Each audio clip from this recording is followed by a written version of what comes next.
नमस्कार, मैं अर्पित आप सभी का स्वागत करता हूं आपके इस पसंदीदा कार्यक्रम गुड लक टिप्स में। दर्शकों, हमारी हमेशा कोशिश रहती है आप सभी को नई जानकारी देने की और हर रोज लेकर आते हैं हम आप सभी की समस्याओं के समाधान आपके इस पसंदीदा कार्यक्रम गुड लक टिप्स में।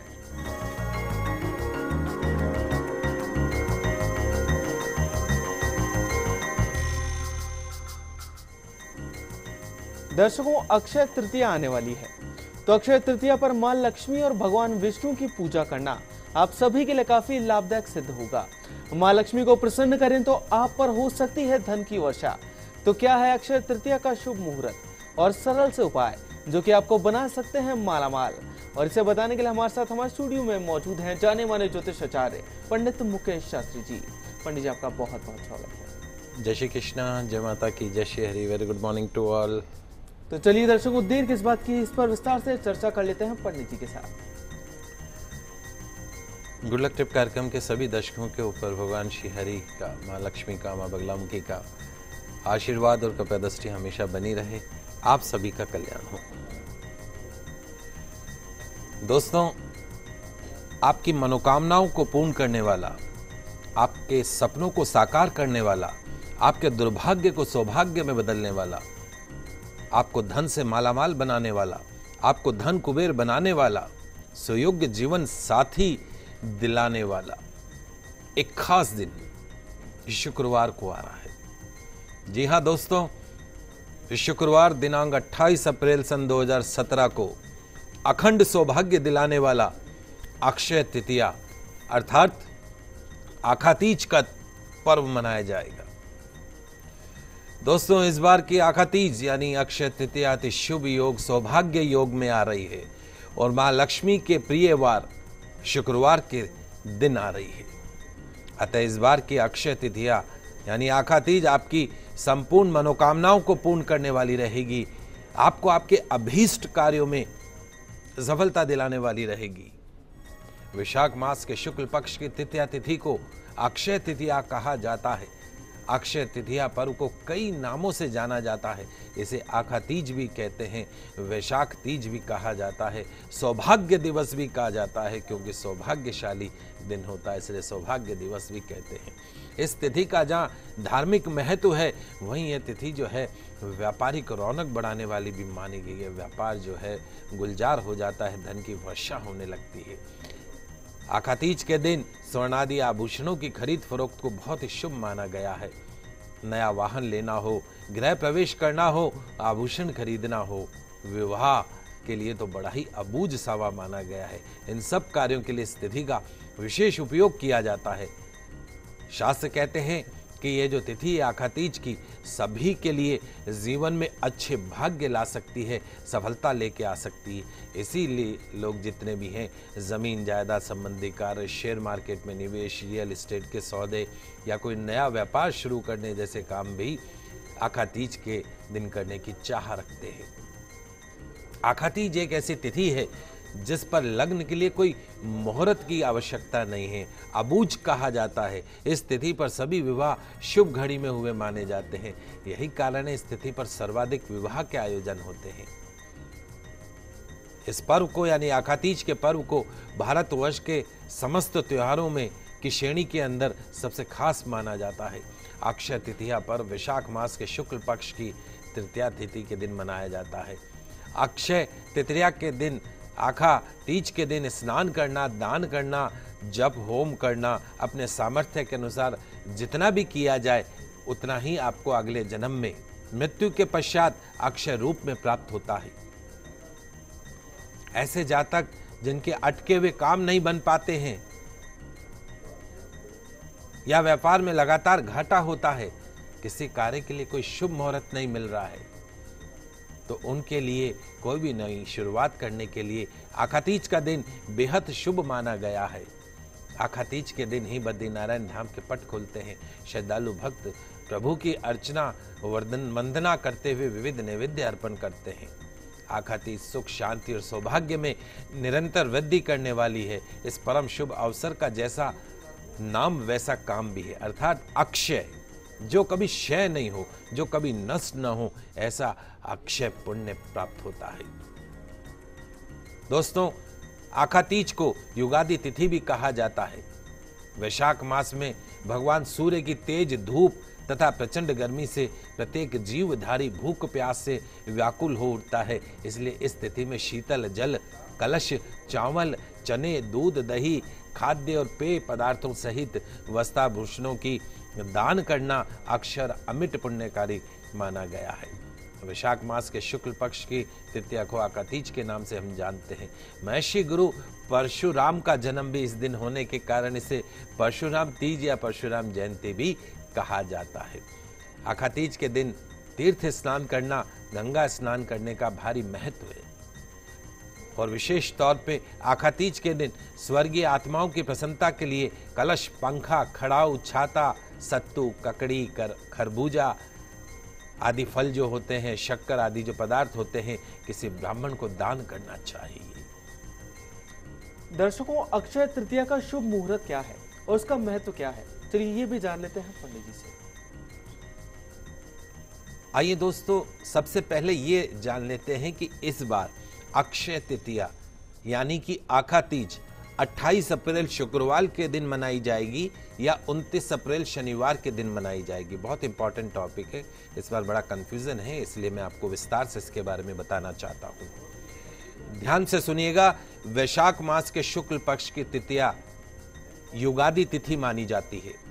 शास्त्र निर्णय अनुसार युगादि तिथियों का जो अनुष्ठान होता है वो कृष्ण पक्ष की तिथियों में अपराह्न काल में होता है, दोपहर के समय, और शुक्ल पक्ष की तिथियों में पूर्वाह्न काल में किया जाता है, 12 बजे से पहले पूर्वाह्न काल। इस नियमानुसार वैशाख मास के शुक्ल पक्ष तृतीया तिथि जो है पूर्वाह्न व्यापनी जिस दिन होगी उसी दिन अक्षय तृतीया मनाई जाएगी। परंतु यदि तृतीया तिथि 2 दिन पूर्वाह्न व्यापनी हो तो अक्षय तिथि को दूसरे दिन उसी स्थिति में मनाने का शास्त्र में आदेश दिया गया है कि दूसरे दिन जो त्रिमुहूर्त कहलाता है, आप में से शायद समझते होंगे, त्रिमुहूर्त अर्थात 6 घटी या उससे अधिक काल की तृतीया तिथि विद्यमान रहे। यदि इससे कम अर्थात 6 घटी से कम काल की तृतीया तिथि रहे तो पहले दिन ही अक्षय तृतीया मनाई जाएगी। वैसे भी 28 तारीख को तृतीया तिथि आरंभ हो रही 10:29 पर और 29 तारीख को सुबह 6:56 पे खत्म हो रही है। तो दिनांक 29 अप्रैल शनिवार को तृतीया तिथि मात्र 2 घटी 35 पल होने से त्रिमुहूर्त व्यापनी नहीं बन पा रही है। अतः इस बार आखातीज का जो पर्व है दिनांक 28 अप्रैल सन 2017 शुक्रवार के दिन ही मनाना शास्त्र सम्मत रहेगा। आशा है आप समझ गए होंगे, क्योंकि 29 तारीख को सुबह 6:56 पे तृतीया तिथि खत्म हो रही है और जैसा कि शास्त्र कहते हैं कि आखातीज जो है पूर्वाह्न व्यापनी के अंदर मनाना चाहिए, तो वो 29 तारीख को नहीं मिल रहा, वो 28 तारीख को ही मिलेगा। इसलिए 28 तारीख शुक्रवार के दिन आखातीज का पर्व धूमधाम से मनाइएगा। दोस्तों, दान पुण्य का महापर्व माना जाता है आखातीज। सुख, शांति, सौभाग्य, समृद्धि हेतु आखातीज के दिन भगवान शिव, पार्वती, नर नारायण की पूजा का विधान है। इसी दिन श्रद्धा विश्वास के साथ व्रत रखकर जो मनुष्य पवित्र नदियों, तीर्थों में स्नान करके अपने सामर्थ्य के अनुसार, अपनी शक्ति के अनुसार देव स्थल घर में ब्राह्मणों द्वारा यज्ञ करवाता है, होम करवाता है, अपने देवताओं के और पितरों के नाम का तर्पण करता है, जप करता है, दान करता है, शुभ कर्म करता है, निश्चित तौर पर उस मनुष्य को इस कलयुग में उन्नत फल प्राप्त होता है, अक्षय फल प्राप्त होता है। बहुत सारी किंवदंतियां, कथाएं इस दिन के साथ जुड़ी हुई है। ग्रीष्म ऋतु का आगमन होना, गर्मी भयंकर पड़ रही है, खेतों में फसलों का पकना और उस खुशी को मनाते खेतिहार व ग्रामीण लोग विभिन्न व्रत पर्वों के साथ इस तिथि का पदार्पण करते हैं। धर्म की रक्षा हेतु भगवान श्री विष्णु के 3 शिव रूपों का अवतरण भी इसी अक्षय तृतीया के दिन ही माना जाता है। अक्षय तृतीया के दिन गर्मी की ऋतु में खाने पीने पहनने आदि के काम में आने वाली, गर्मी को शांत करने वाली सभी वस्तुओं का दान करना अत्यंत शुभ माना जाता है। इसके अतिरिक्त इस दिन जौ, गेहूं, चने, दही, चावल, खिचड़ी, गन्ने का रस, ठंडाई, दूध से बने हुए पदार्थ, सोना, कपड़े, जल का घड़ा इत्यादि दान करना शुभ परिणाम देता है। आखातीज के दिन पार्वती माता का पूजन करना शुभ परिणाम देता है। तृतीया तिथि माँ गौरी की तिथि है जो बल बुद्धि वर्धक मानी गई है। अतः सुखद गृहस्थी की कामना से, पूर्ण दाम्पत्य सुख की कामना से जो भी विवाहित जोड़ा इस दिन माँ गौरी और संपूर्ण शिव परिवार की पूजा करते हैं, उनके सौभाग्य में वृद्धि होती है, प्रेम में वृद्धि होती है। वहीं यदि अविवाहित कन्याएं इस दिन श्रद्धा विश्वास से प्रभु शिव माता गौरी की उनके परिवार सहित शास्त्रीय विधि से पूजा करें तो निश्चित तौर पे अगले ही कुछ महीनों में सुयोग्य जीवन साथी की प्राप्ति होती है, सुखद वैवाहिक सूत्र में जुड़ने का पवित्र अवसर प्राप्त होता है। पंडित जी, अक्षय तृतीया का जो व्रत होता है एवं जो पूजा विधि है उसको करने की, अक्षय तृतीया के व्रत को करने की, वो भी जानना चाहेंगे आपसे। आइए जानते हैं कैसे करें आखातीज व्रत और पूजा। आखातीज के दिन, अक्षय तृतीया के दिन ब्रह्म मुहूर्त में उठकर तीर्थ जल को अपने पानी के अंदर, थोड़ा सा नहाने वाली जो बाल्टी है उस पानी के अंदर थोड़ा मिला दीजिए और गंगा स्नान करके आए तो अति उत्तम है, तीर्थ स्नान करें तो अति उत्तम है। तो स्नान करने के पश्चात भगवान विष्णु की शांत चित्त होकर विधि विधान से पूजा करने का प्रावधान बताया गया है। ब्रह्म मुहूर्त में स्नान इत्यादि नित्य कर्मों से निवृत्त होकर व्रत या उपवास का संकल्प करें।